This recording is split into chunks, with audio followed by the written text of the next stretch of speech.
ಪ್ರೀತಿಯ ಗಣ್ಯರಿಗೆ ಗೌರವಿಸುತ್ತಾ ಕಾರ್ಯಕ್ರಮಕ್ಕೆ ಬಂದಿದ್ದಕ್ಕಾಗಿ ನನ್ನೆಯ ಧನ್ಯವಾದಗಳು. ಒಂದು ನಾವು ಸೂಕ್ಷ್ಮವಾಗಿ ಗಮನಿಸಿದ್ರೆ 1954ರಲ್ಲಿ ಪ್ರಥಮ ಬಾರಿಗೆ ಕಣ್ಣಪ್ಪನ ಪರಿಚಯ ಈ ಜಗತ್ತಿಗೆ ಆಗಿದ್ದು ಬೇಡರ ಕಣ್ಣಪ್ಪ ಸಿನಿಮಾ ಮುಖೇನ. ಸೊ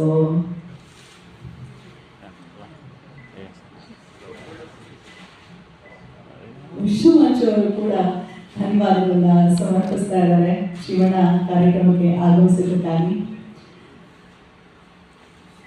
ನಮ್ಮ ಶಿವಣ್ಣ ನಮ್ಮ ಹೆಣ್ಣು. ನಾನು ಅನ್ಕೊಂಡೆ ಎಲ್ರಿಗೂ 5 ಜನರಿಗೆ ಸನ್ಮಾನ ಅಂತ, ಇಲ್ಲ 5 ಜನರು ಸ್ಪೆಷಲ್ ಆಗಿ ಥ್ಯಾಂಕ್ಸ್ ಹೇಳ್ತಾರೆ.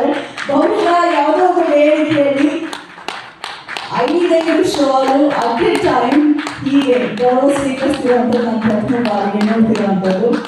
ಲವ್ಲಿ. ನಮ್ಮ ಸೆಂಚುರಿ ಸ್ಟಾರ್ ಶಿವಪ್ಪನ ಸಂಪೂರ್ಣ ಕೃಪೆಯವರಿಗಿರಲಿ ಅಂತ ಹಾರೈಸ್ತಾ,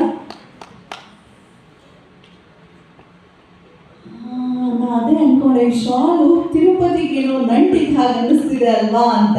ಅಲ್ಲಿ ಭಗವಂತನಿಗೆ ಸಮರ್ಪಿತವಾಗಿರುವಂತಹ ಶಲ್ಯವನ್ನ ಹೊದಿಸಿರುವಂಥದ್ದು ತಿಮ್ಮಪ್ಪನ ಸಂಪೂರ್ಣ